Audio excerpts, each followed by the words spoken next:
Je vous remercie de votre accueil. Alors, ma présence peut vous sembler peut-être un peu curieuse ici, enfin pas encore, puisque vous ne savez pas exactement qui je suis. Je préfère garder l'anonymat pour le moment, je révélerai peut-être mon identité plus tard. J'aimerais essayer de vous démontrer, à l'aide de quelques expériences, comment on peut canaliser les énergies, comment on peut réussir peut-être à attirer des personnes dans certains domaines qui peuvent sembler un peu mystérieux, mais qui n'ont rien que de très naturel. Je vais essayer de vous présenter quelques expériences, de faire quelques démonstrations. J'aurai naturellement besoin de votre participation. Vous n'avez rien à craindre, bien sûr, ni pour votre santé, ni pour votre réputation, bien entendu. Alors, une façon de capter les énergies nous est souvent donnée par des personnes qui prétendent, par exemple, lire l'avenir, faire tourner les tables, se mettre en lévitation, que sais-je encore. Nous essaierons de démêler tout à l'heure la part du vrai et du faux dans ces domaines. J'aimerais tout de suite commencer immédiatement par une petite expérience très simple que je vais tenter avec vous en essayant de prédire 3 événements qui vont arriver dans les minutes qui suivent. L'intérêt, c'est qu'effectivement, ce ne sont pas des événements qui auront lieu dans 3 mois ou alors que plus personne ne pourra les vérifier. Là, nous aurons une vérification immédiate de ces événements. Je vais vous expliquer comment les choses se passent. J'ai bricolé une ardoise avec 3 compartiments, avec 6 compartiments que voici. Dans le compartiment du haut, j'écrirai ce que je pense être une prédiction d'un événement qui va se passer. Je fermerai ensuite le volet et puis nous écrirons en bas la vérification que nous verrons un petit peu plus tard. Je vais me servir d'une chaise, par exemple, pour poser ceci ici.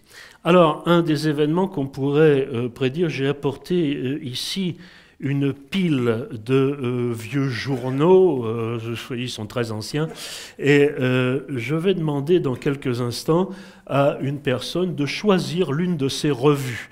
Alors, j'ai pris exprès les revues les plus variées possibles. Il y en a pour tous les goûts, pour toutes les opinions. Il y en a même certaines que je ne vous recommande pas, d'autres que je vous recommande plus chaudement. La marche est haute. Tenez, madame, est-ce que vous accepteriez de faire cette première expérience avec moi? Pas du tout. Bon, on va demander à monsieur peut-être. Auriez-vous le courage de faire cette expérience? Voilà, je vous demande pour l'instant de prendre cette pile de journaux et pour l'instant de ne penser à rien de précis. Je vais écrire dans la première case de cette ardoise ce que je pense être peut-être la revue, le journal peut-être que vous allez choisir dans quelques instants. Je vais essayer de me former, grâce aux énergies qui sont autour de nous, je vais essayer de me former une image mentale de cette revue. J'ai en effet une vision immédiate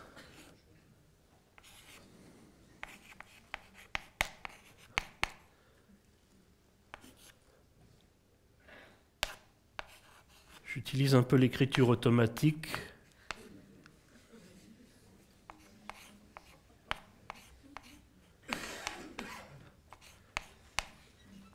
Bon, allez, je prends un risque qui n'est pas très grand d'ailleurs, nous verrons plus tard. Monsieur, puis-je vous demander maintenant de choisir l'une de ces revues et de la brandir bien haut afin que tout le monde puisse la voir? Vous avez choisi, monsieur, Le Chasseur français. Pourquoi pas? Je vais l'écrire ici, Chasseur français. Voilà, je ne sais pas si tout le monde voit bien, même du fond, j'ai écrit ici Chasseur français. Bien, je vais vous demander, monsieur, de me rendre ces revues et nous allons essayer de multiplier peut-être les chances contre moi. Merci, monsieur.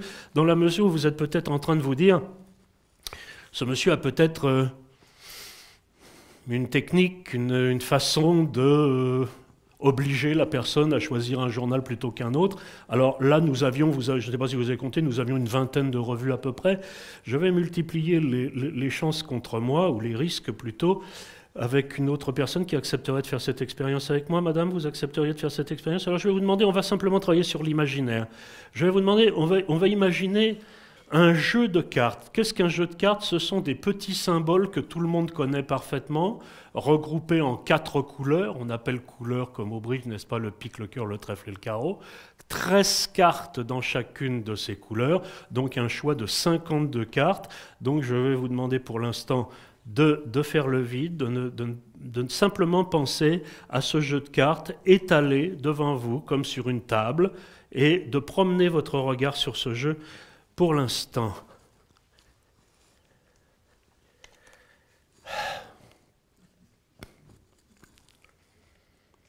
La vision mentale est un petit peu plus difficile à se former.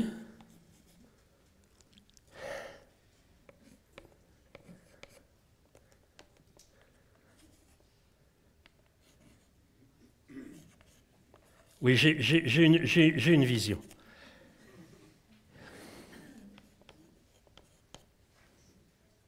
On va faire un beau dessin, voilà. Bon, allez, le risque n'est pas très grand non plus. Maintenant, madame, je vais vous demander de porter mentalement la main vers ce jeu et de sortir l'une des cartes. Vous avez le choix entre une extrémité et une autre, de sortir l'une des cartes, de la brandir mentalement et de nous dire à haute et intelligible voix le nom de cette carte que vous avez choisie. 7 de carreau. Le 7 de carreau. Je vais écrire ici 7. Oh, puis, attendez, on va l'écrire en abrégé, ça gagnera du temps. Voilà, je pense que tout le monde voit ici 7 de carreau, c'est ce qu'il y a de plus simple encore. Alors, maintenant, vous pouvez également vous dire peut-être qu'il y a une possibilité de faire choisir une carte plutôt qu'une autre. Alors là, nous allons multiplier encore une fois les chances contre moi, mais cette fois-ci d'une manière absolument invraisemblable. J'ai apporté ici un dictionnaire, un ancien dictionnaire Larousse, et un mot va être choisi dans ce dictionnaire. C'est ce mot que je vais essayer de trouver.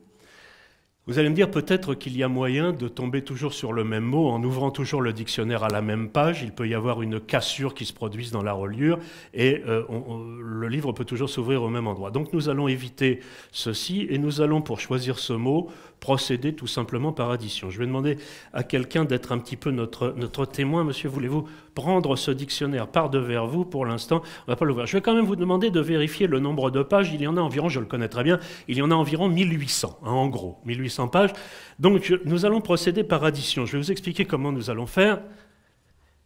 J'ai ici un petit carnet, et sur ce carnet, je vais demander à 3 personnes d'écrire un nombre de 1, 2 ou 3 chiffres en face de ces traits que je viens de faire, et je vais demander aux personnes qui les écriront d'écrire un nombre entre 1 et 600. On ne va pas dépasser 600 de façon à ne pas risquer de dépasser le nombre de pages du dictionnaire. Hein. Voilà. Nous allons commencer. Madame, toujours pas? Est-ce que je peux vous demander d'écrire un nombre de 1, 2 ou 3 chiffres ici? Tenez avec le crayon, voilà. Très bien, merci madame. On va demander à monsieur, par exemple, monsieur, si vous voulez, très bien, parfait.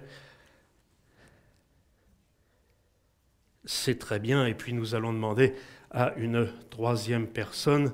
Je vais dégager mon petit crayon, ça n'est pas très pratique pour écrire. Voilà, on va demander à une autre personne par ici. Tenez madame, vous voulez, s'il vous plaît, écrire un nombre de 1, 2 ou 3 chiffres en dessous, comme ça. Voilà. C'est parfait, et je vais tirer un trait là-dessous. Non, c'est d'ailleurs la personne à qui je vais demander de faire l'addition qui va le tirer, le trait. Est-ce que quelqu'un sait faire une addition par ici? Madame, vous pouvez aller jusqu'à là. Alors je vous demande de tirer un trait ici et de faire l'addition de ces 3 chiffres. Maintenant, je vais essayer de déterminer le mot qui sera choisi dans ce dictionnaire.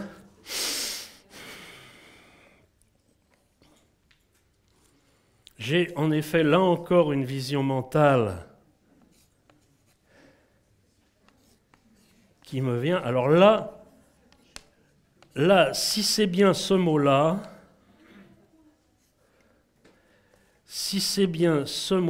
là, je l'encadre, je l'entoure parce que c'est un très joli mot de la langue française.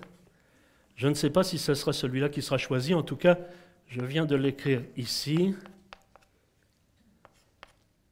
Voilà. Et comme personne ne connaît encore ce mot, je vais écrire ici un point d'interrogation, tout simplement. Alors, madame, vous avez fait votre addition. Pouvez-vous nous dire à haute et intelligible voix le nombre que vous avez trouvé? 593. Monsieur, je vous demande donc d'ouvrir ce dictionnaire à la page 593. Nous allons simplement additionner les trois chiffres qui composent le nombre 593, le 5, le 9 et le 3, ce qui nous fait 17. Je compte mal, 17. 1, 9, 17. Alors monsieur, quand vous êtes à la page 593, je vous demande de compter la 17e définition, la 17e entrée, comme on dit, et de poser votre doigt dessus pour l'instant, de ne rien dire. Et nous allons procéder immédiatement à la vérification. Monsieur, vous avez choisi parmi ces revues une d'entre elles. Vous avez choisi le Chasseur français. Et ici, j'ai écrit Chasseur français. Je ne sais pas si tout le monde voit bien. Madame, ensuite, vous avez fait l'expérience avec un jeu de cartes. Vous avez choisi le 7 de trèfle, et ici, j'ai écrit le 7. Ah, alors là, petite erreur de ma part, effectivement. Vous voyez, le 7 est bien arrivé jusqu'à moi, mais pas le carreau. Nous sommes sur la bonne valeur de la carte, mais pas sur la bonne couleur. Ce sont des choses qui peuvent arriver. Monsieur, maintenant, je vous demande de nous dire à haute et intelligible voix le mot sur lequel vous êtes arrêté. Le mot liberté, j'avais raison de vous dire que c'était un très beau mot de la langue française, le mot liberté, voilà.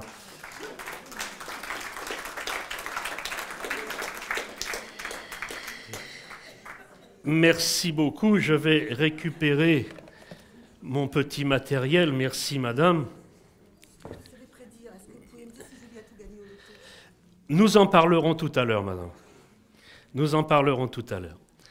Alors, une autre expérience qui nous permet parfois de, non pas cette fois-ci de prédire l'avenir, mais de rentrer en communication avec le monde, un monde parallèle, le monde qui est à côté de nous, le monde des défunts.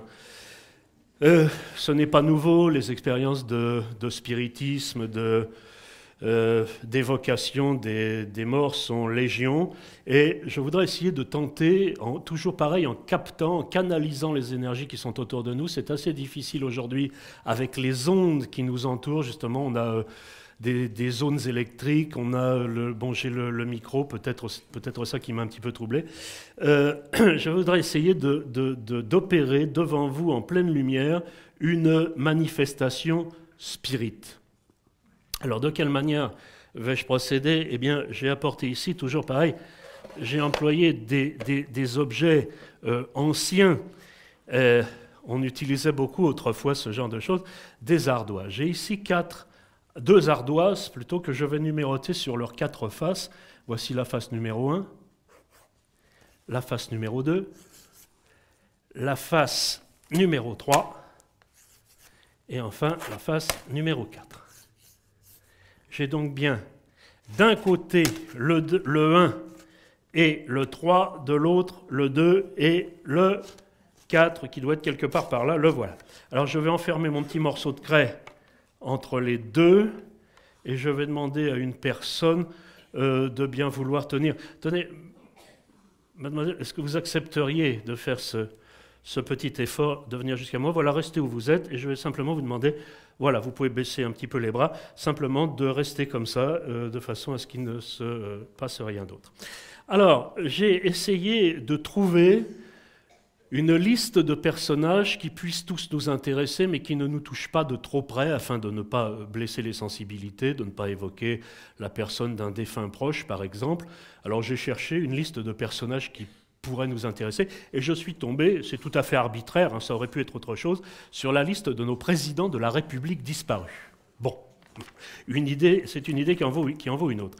Alors comme nous ne les avons pas toujours présents à l'esprit, j'en ai dressé la liste. La voici.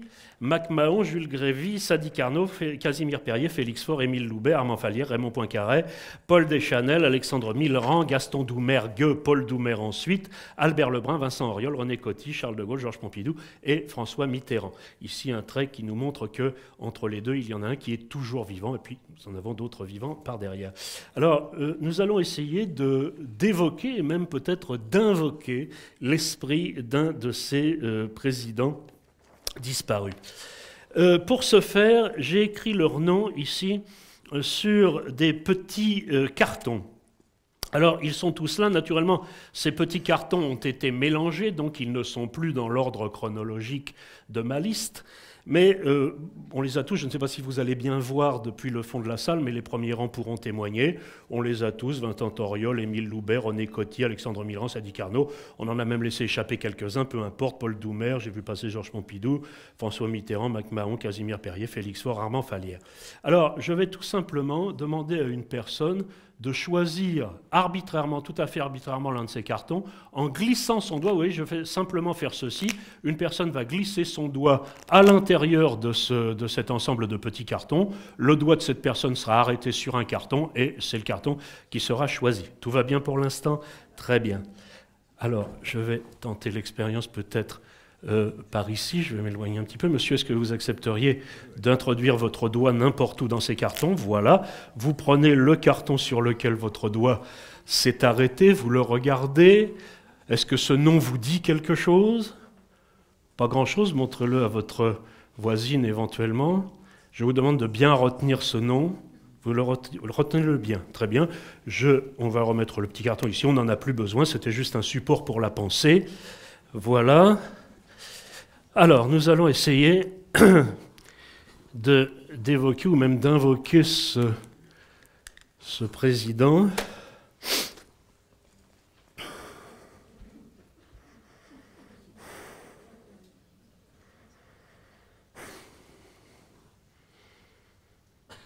Est-ce que vous sentez quelque chose se passer ?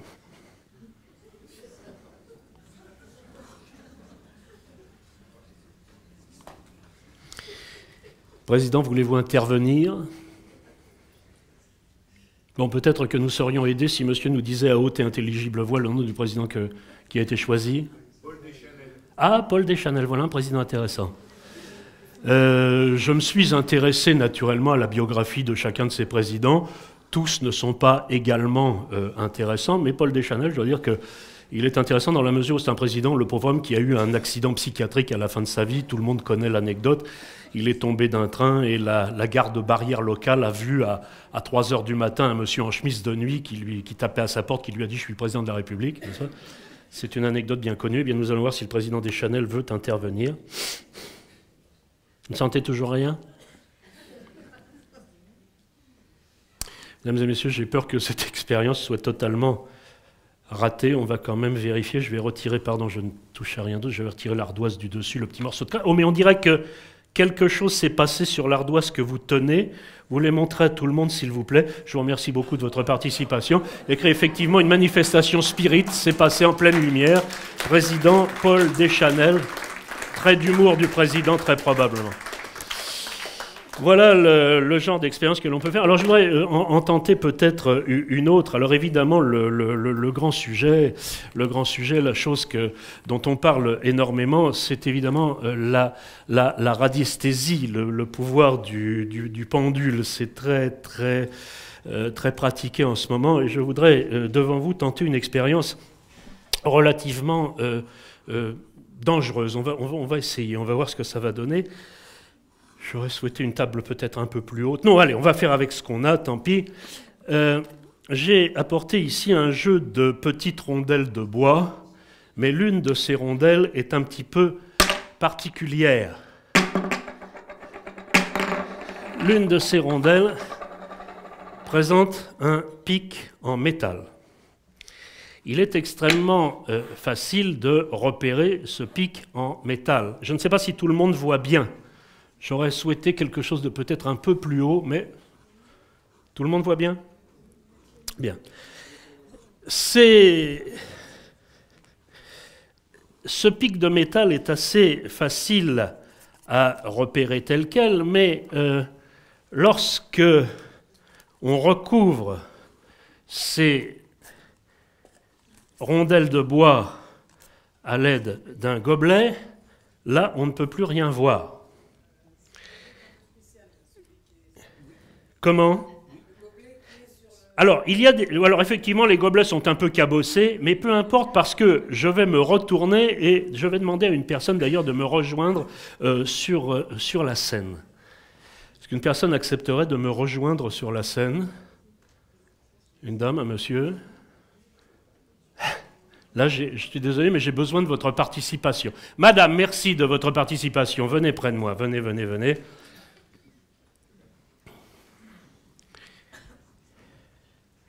La marche est un peu haute. Voilà. Tenez, mettez-vous de ce côté-ci. Alors, je vais vous demander d'examiner les gobelets, d'examiner ces rondelles de bois. Et j'ai ici un pendule. Je vais vous demander, j'ai apporté même un aimant, parce qu'on pourrait me dire, évidemment, le pendule et la pique de bois, pour l'instant on sait où elle est, sont aimantés, et c'est comme ça qu'il peut le repérer. Donc je voudrais vous demander de faire l'expérience, de regarder si ce pic de métal est aimanté.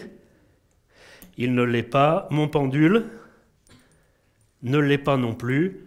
Donc voilà, ce n'est pas la question. Alors je vais vous demander, je vais tourner le dos, vous allez recouvrir, vous allez mettre les gobelets dans l'ordre que vous voulez sur les rondelles que vous voulez, et vous allez ensuite mélanger tout ça de façon à ce que je ne puisse plus savoir où se trouve le pic de métal. Nous sommes bien d'accord, vous pouvez tout examiner.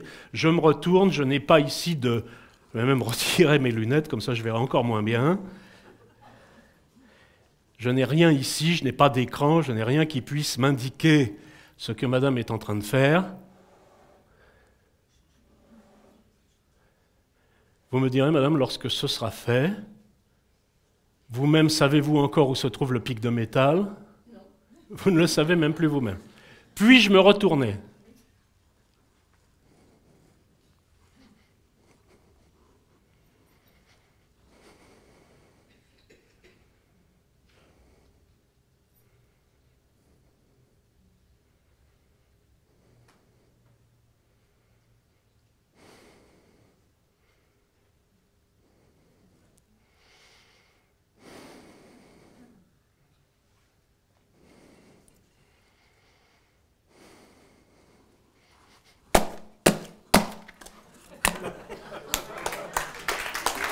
Merci, madame.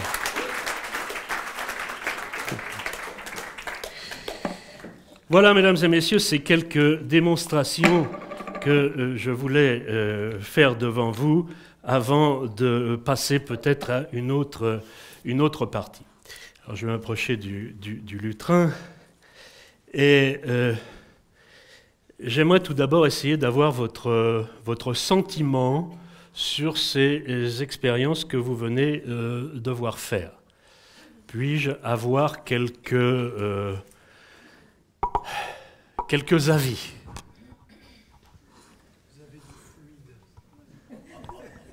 Je vous remercie de me le dire, monsieur.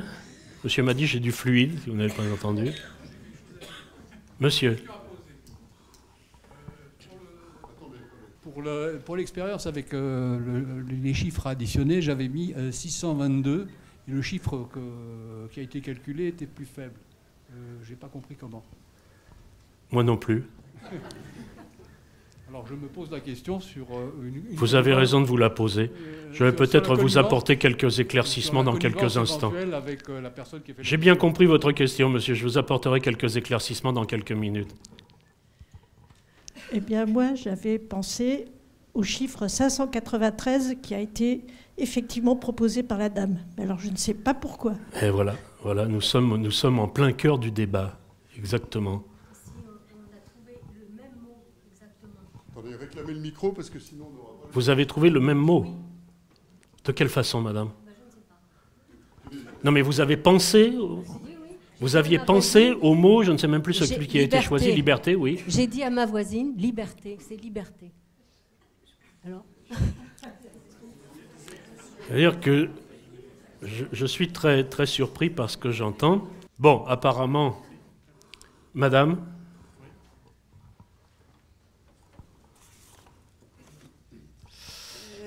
pour le dernier essai, qui nous prouve que ce que vous avez entre les mains, le petit cube noir, c'est un aimant.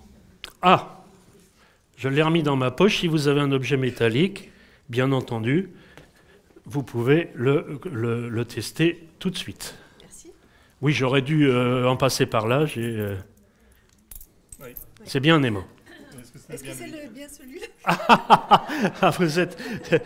Mais c'est très bien d'être sceptique, c'est très bien. Non, c'est bien celui-là, j'en ai pas d'autres, c'est bien celui-là. J'aurais dû effectivement auparavant faire l'expérience avec un morceau de métal ferreux, je ne l'ai pas fait.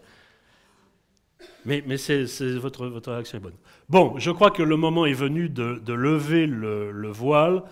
Je me présente à vous, Monsieur X en réalité s'appelle Sylvain Solustri et je suis un artiste professionnel, un artiste illusionniste, un de ceux que l'on appelle les intermittents du spectacle et plusieurs événements qui se sont déroulés à l'issue de mes représentations, événements sur lesquels je reviendrai, m'ont conduit à penser d'une manière plus vigoureuse à l'engagement de l'artiste dans la société, à, disons, la mission sociale de l'artiste, hein, j'écris ça entre guillemets pour ne pas avoir l'air trop prétentieux, et plus précisément de l'artiste illusionniste.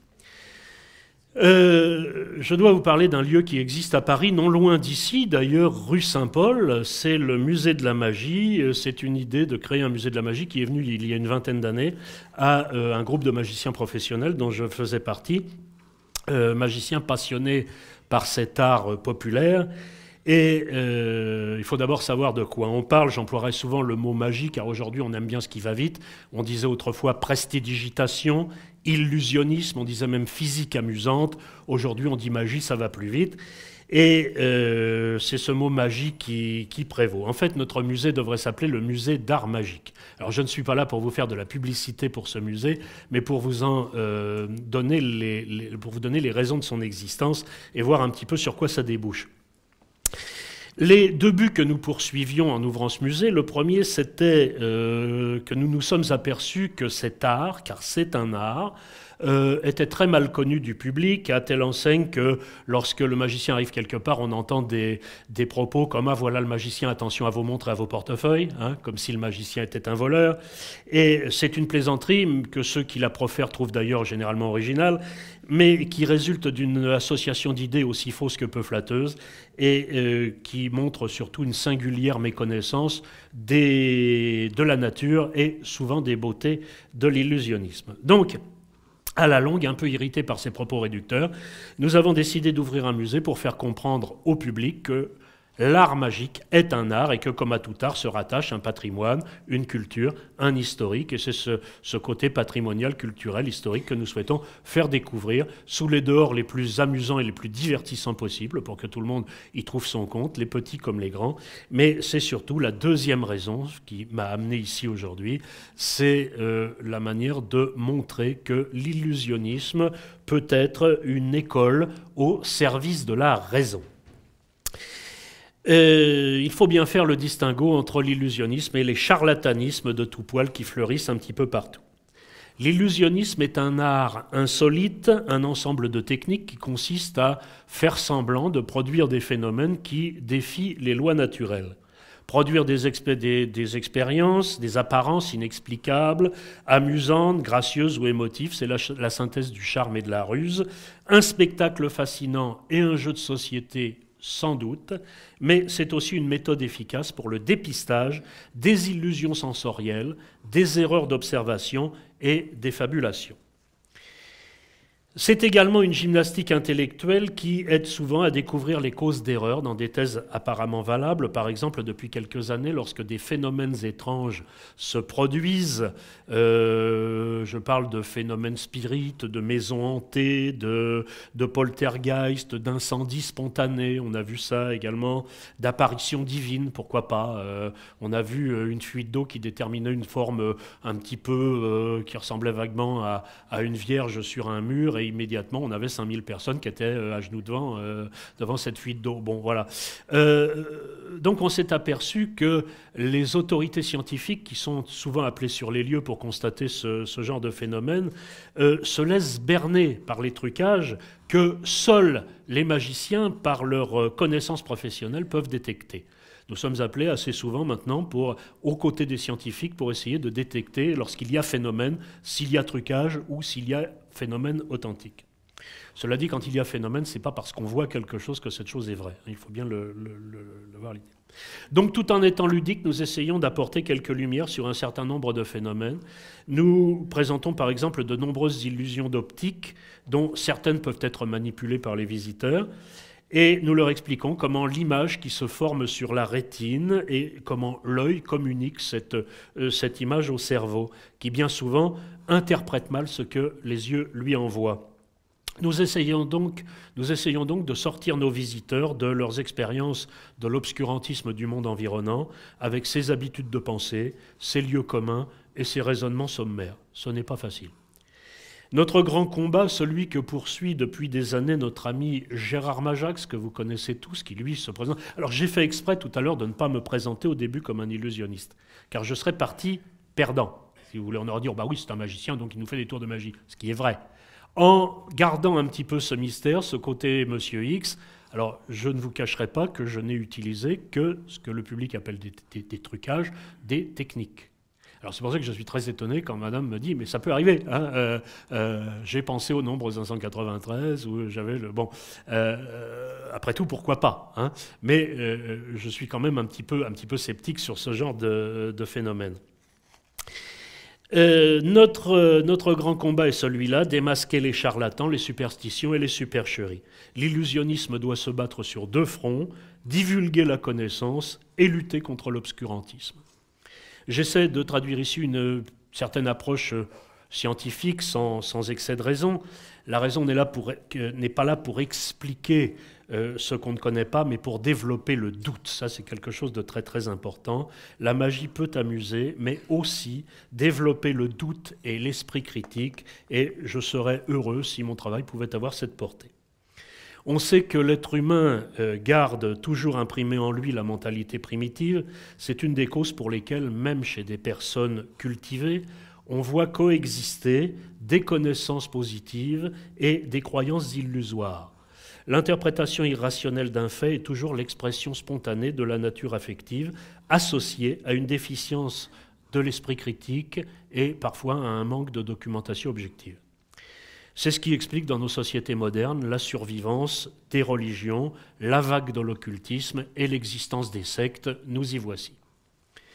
Dans notre musée, nous montrons par exemple 2 vitrines dans lesquelles nous avons réuni des objets qui, au départ, étaient des objets de spectacle, mais qui ont été récupérés par les charlatans de tout poil dont je vous parlais tout à l'heure, qui veulent faire croire qu'ils possèdent des dons chimériques. Notre combat est donc de montrer au public qu'il ne faut pas se laisser abuser par ces mystificateurs qui utilisent des techniques des illusionnistes, non pas dans le but d'amuser et de divertir, mais dans le but de soutirer malhonnêtement de l'argent des poches, ou pire, d'asseoir une autorité spirituelle ou une autorité morale sur l'esprit de personnes trop crédules. Souvent, d'ailleurs, les deux vont ensemble. Hein.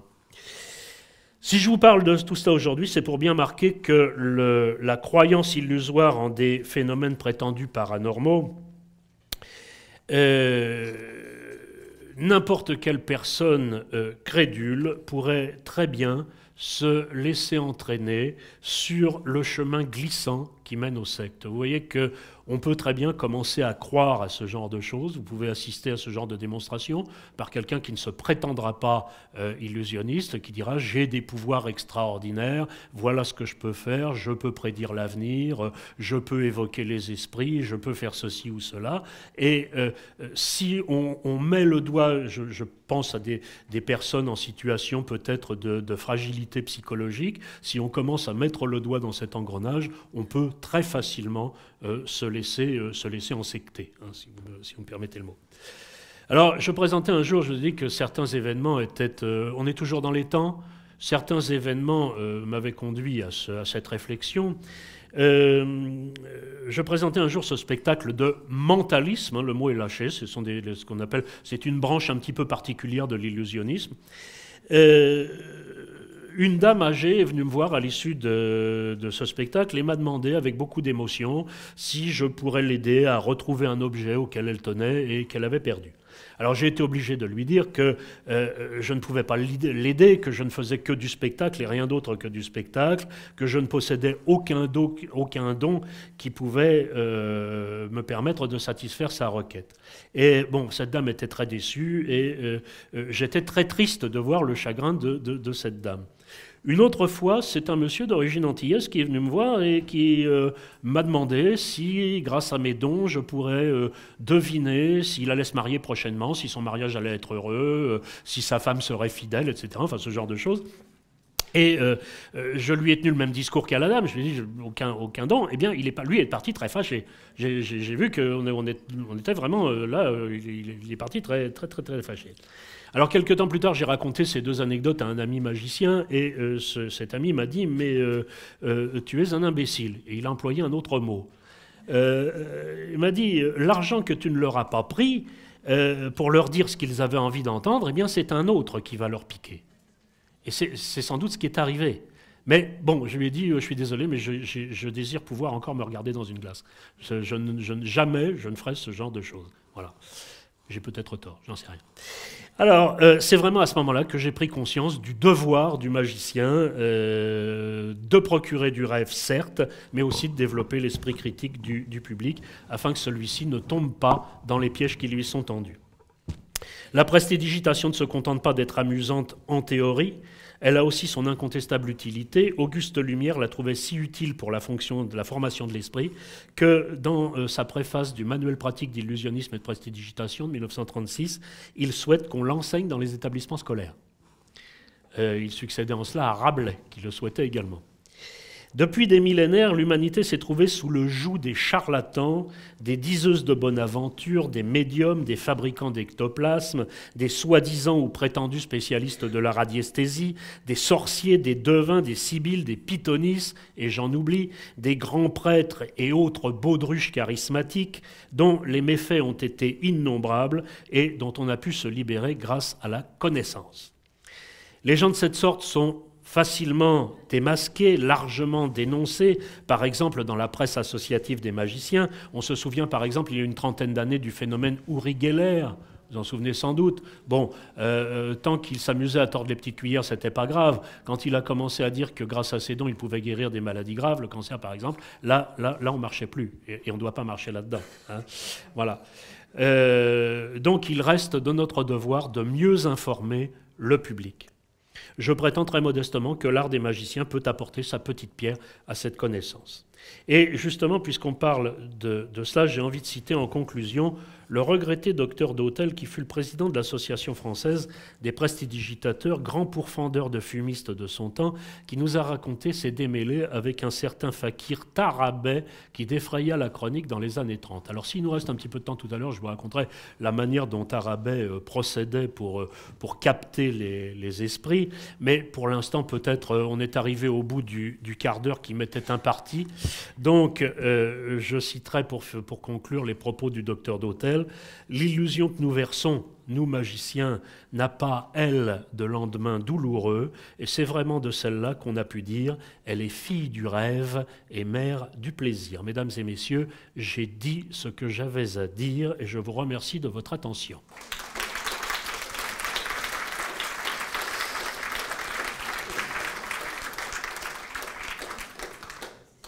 Merci Sylvain.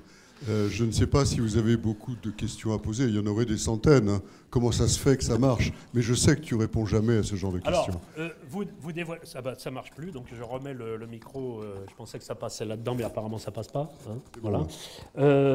Les secrets, les trucages que j'ai employés sont évidemment des secrets de métier, et vous seriez extrêmement déçus si je vous les dévoilais, parce que c'est généralement très simple. Et en plus, vous m'en voudriez, parce que vous diriez comment il n'a réussi à nous avoir avec des trucs aussi bêtes. Hein. C'est souvent le cas dans le domaine de la magie, mais c'est justement génial parce que c'est simple. Hein.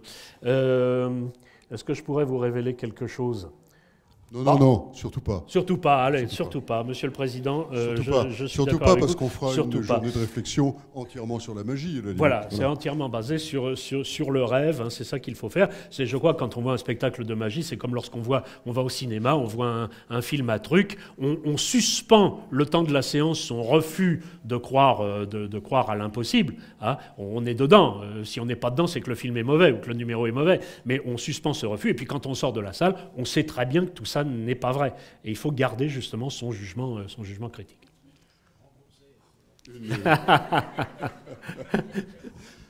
Oui, on a pensé. C'est vrai qu'il y a du sérieux et du moins sérieux. Pardon. Il y a du sérieux et du moins sérieux dans tout ce que tu as fait.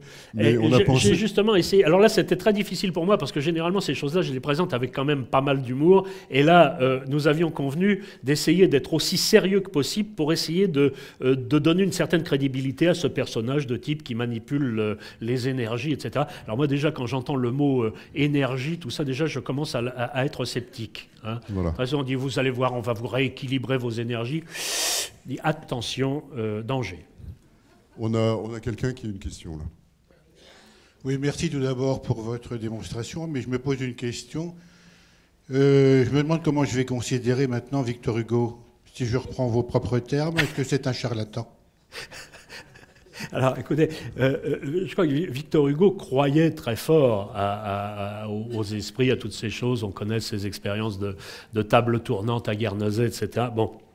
Mais après tout, ça n'était pas dangereux dans la mesure où il n'en a pas fait profession, où il n'a pas essayé d'attirer des gens à lui. Il n'a pas fait de prosélytisme. Ah, voilà. Donc après tout, si on s'amuse chez soi à faire tourner l'étape... Alors, d'autant plus que ça marche. Alors là, l'étape qui tourne, ça repose sur des principes physiques très bien connus, hein, ce sont les mouvements musculaires inconscients. Là où il commence à y avoir erreur de jugement, c'est quand on commence à se dire, oui, ce sont les esprits des personnes défuntes qui reviennent faire bouger la table. Alors là on est totalement dans l'illusoire.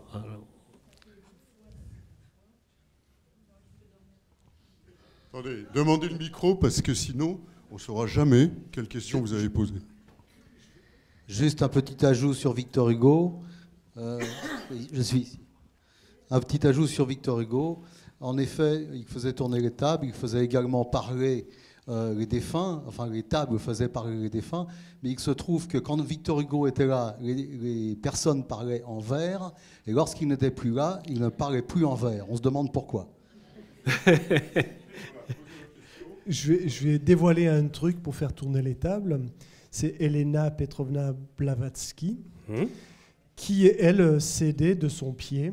Oui. Pour faire tourner les tables. Alors, si vous venez au musée de la magie, vous verrez des instruments encore plus barbares que ça, des simples tiges de métal qui se glissaient sous les manches, n'est-ce pas, qui dépassaient, si j'ai un stylo, je pourrais vous faire des bon, enfin, ça dépassait des manches, et quand les tables ne se tournaient pas assez vite au goût du médium, ou prétendu, ou soi-disant tel, eh bien, il engageait ces tiges de métal sous le plateau de la table, il n'y avait plus qu'à bouger les bras, et ça dansait, hein, il n'y a pas de problème. Voilà.